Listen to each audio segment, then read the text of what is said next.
Well, welcome back to the channel. Tony here. So we're getting ready to head out on section 2 to Ruidoso. So let's do it. If I can figure out how to ride. 40 degrees. I think we're ready to go. I got to do something about this. We've got really stiff because it's cold. It's 40 degrees. It wasn't too bad last night as far as it being cold. It's probably got down into about 40 degrees.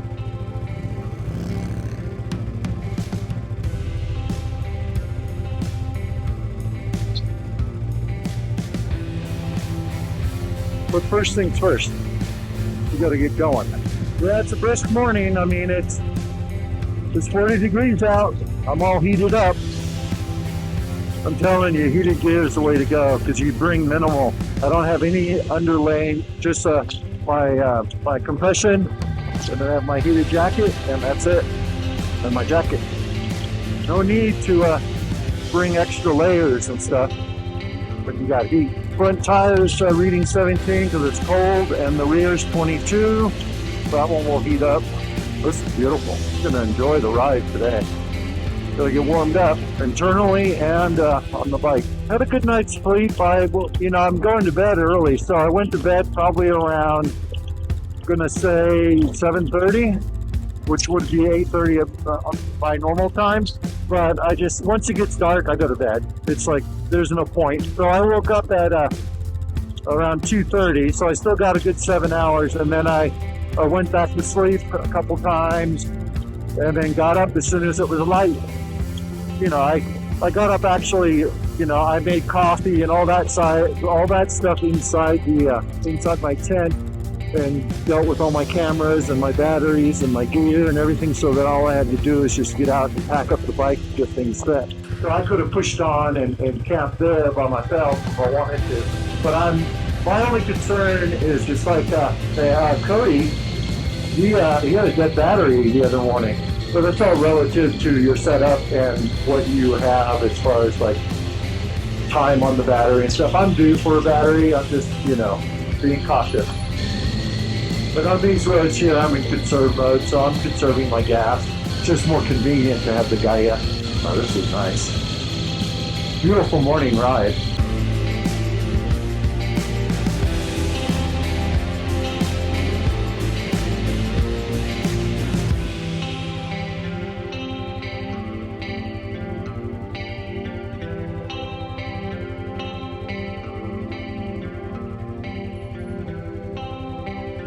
So packing, is always the less you bring, the better. Not only for weight, but also for organization. So, that's one thing that I'm working on. It's just the organization.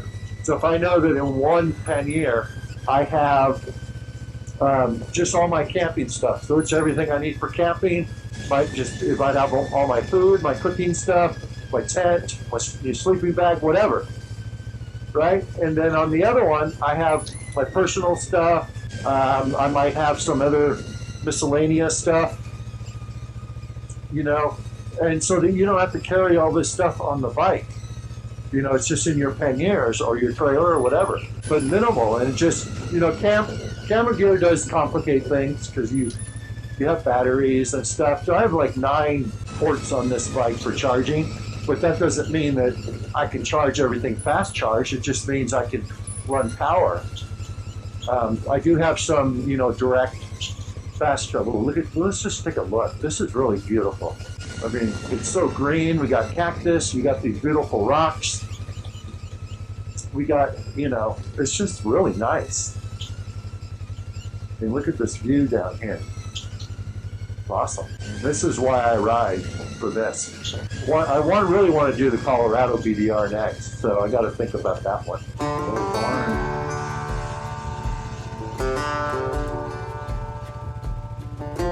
road less traveled, huh?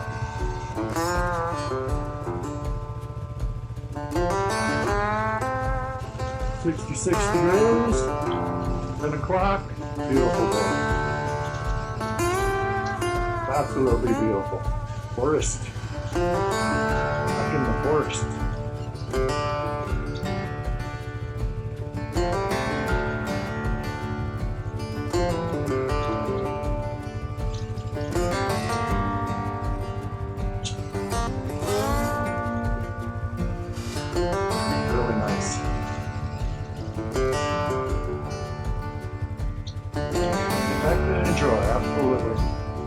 Lots of rocks.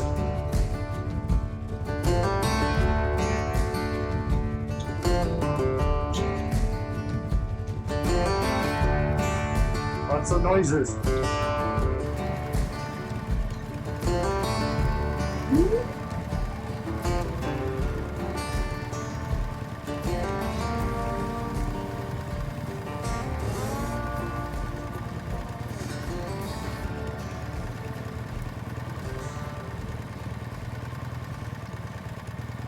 Haven't seen any campsites yet, or noticed any, because I mean I didn't pass them.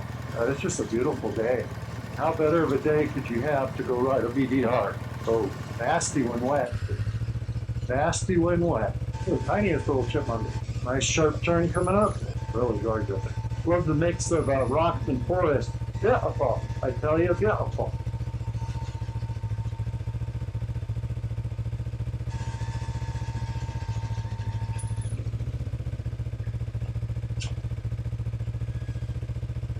Woohoo! Downhill.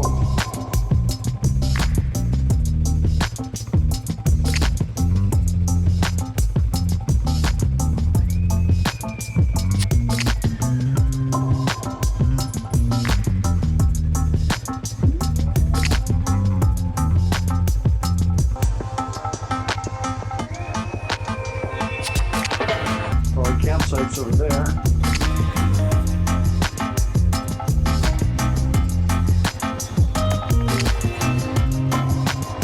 Rock. Where that granny gear comes in play, first gear, really comfortable with the gearing down. I mean, this isn't bad, but I do have to apply more brake than I would with a turn coming up here.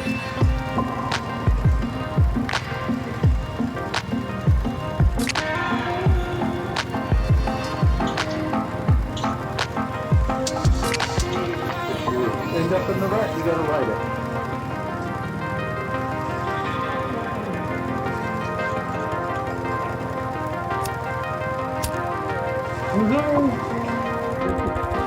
Downhill. I love this stuff, but I especially love it on this bike. I mean, it's such a Cadillac, but it's so capable. The comfort is just like a Cadillac, and it just rides so smooth. And it's just the position is so comfortable.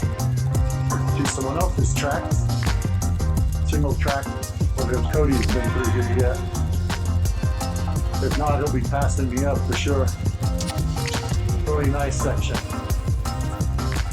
Not too overly challenging, but it's a good solo rider section.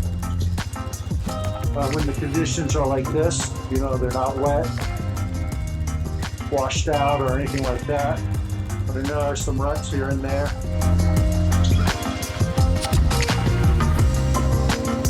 Very enjoyable. Can't tell if there's downhill coming up for the roads.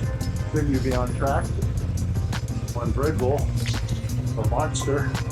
Looks like a Red Bull to me. Bumper! I tell you, she's a bumper.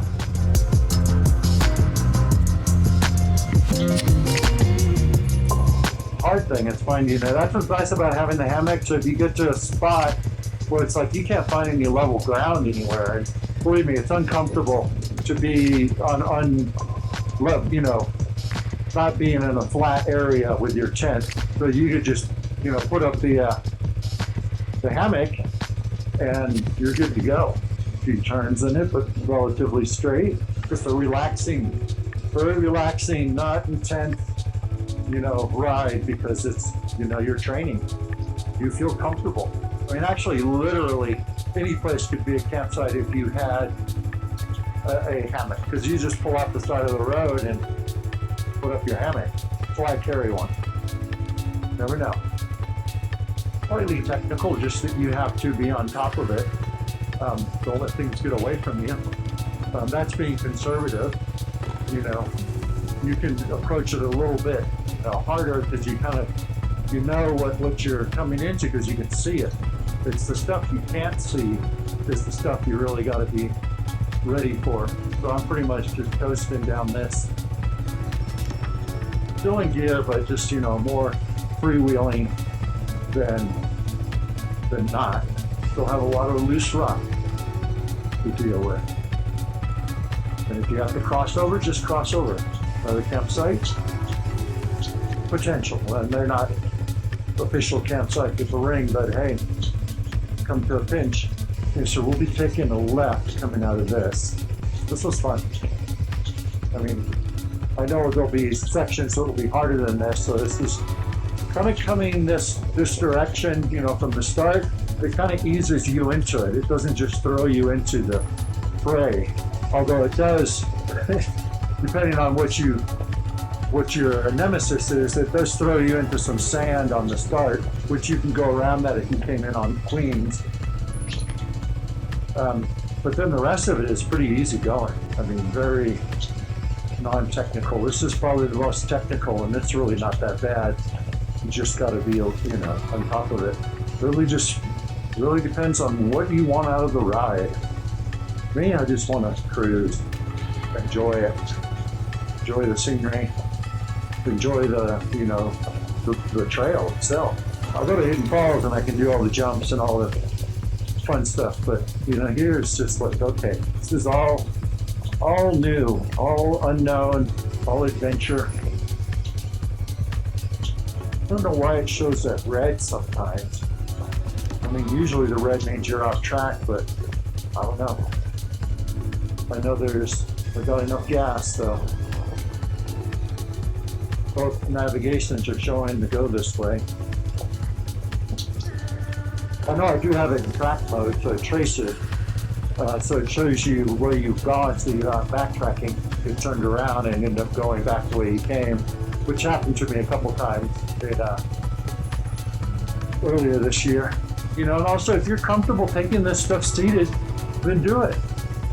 You know, you don't have to stand up. That's just your comfort level and what you're comfortable with doing. If I could sit down, I'm going to sit down. Just conserving energy. It takes a lot of energy to stand up all the time. Your arms, your legs. Yes, sir. We are preventing forest fires. I'll be super surprised if I don't pass someone either going the other direction or going down, going, you know, on this whole thing, because there's a lot of people that come out here at this time of year. Beautiful. Really nice, in my opinion. You gotta treat this easy stuff just like the hard stuff, because it doesn't take much and you lose your concentration or you're not paying attention. You end up going where you don't want to go, or something catches you off guard. You really have to treat it all the same. Wow. Little river there, dry. I'm sure they're just as droughted out as everyone else.